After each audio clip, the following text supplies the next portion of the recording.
Good morning, treasurers. This is your host Parthesh Shah, co-founder of Fintech, and you are listening to Night Snippets. In the international market, in US, as we discussed yesterday, the CPI was in line, increasing by 0.2 percentage points, and the core CPI, which excludes food and fuel, was unchanged. Now the traders are watching the US fiscal stimulus and its potential impact on the US recovery, and that might turn out to be the new catalyst. Until then, the yields are expected to be range bound. US 10-year closed at 1.16 percentage points and 30-year closed at 1.94 percentage points on Thursday. In the crude oil market, crude is trading stable at $60.77 per barrel. Short-term range seems to be $59 to $62 per barrel. Again, as you know, Knight Research for crude has revised a target of $70 per barrel by September quarter, and our old positions are squared off and waiting for an opportunity to re-enter. In the currency market, dollar index or DXY is at 90.49. DXY's today's range seems to be 90.04 to 90.76. USD CNY or Chinese yuan is at 646. USD INR with a low of 72.65 closed at 72.87 on Thursday. As we mentioned in yesterday's podcast, 72.70 was breached but could not sustain and bounced back to 72.87 for closing. USD INR's range for today seems to be 72.65 to 72.95. In the domestic market, the government's bond auction yesterday was special in more ways than one. The first of its kind special bond sale, held a day before the regular weekly gilt auction, saw indirect bidding by the RBI.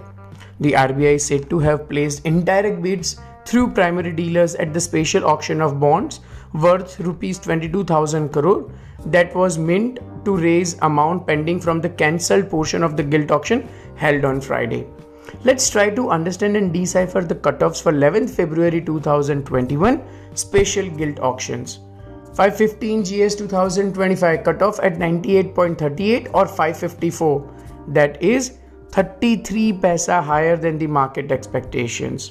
585 GS 2030 cutoff at 99.09 or 597, that is approx 40 paisa higher than the market expectations. What does this high cutoff mean?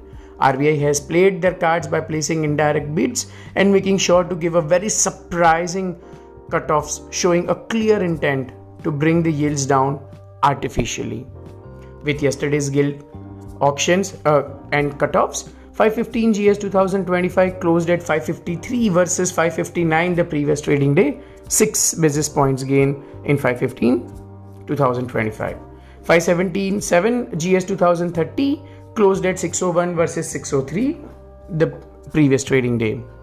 585 GS 2030 closed at 596. Now this 585 GS 2030 has seen 11 basis points lower for this week. Now let's look at yesterday's trading data. Public sector banks sold net of rupees 15,618 crore worth of gilts. Primary dealers sold net of rupees 10,235 crore worth of gilts. But others, read RBI, bought rupees 24,991 crore worth of gilts. This clearly shows the RBI intervention to cool down the yields. Knight Fintech's recommendation. Remember, we had given a buy recommendation yesterday and the day before for 515 GS 2025 at 560. Our target was 550 and it closed at 553 yesterday itself. That is a remarkable 7 basis points or approx 30 paisa or approx 1.5 lakh rupees in just 2 trading sessions. We recommend to square off that position now as the market opportunity arises. We still warn you that RBI has done such a heavy intervention to make sure this week's borrowing program goes through without interruption. Yields will bounce back soon by 5 to 7 basis points. Hence, lighten your positions as much as you can. That's it for today. You were listening to Night Snippets with Parthesh Shah, co-founder of Knight Fintech. See you next week with the new episode of Night Snippets.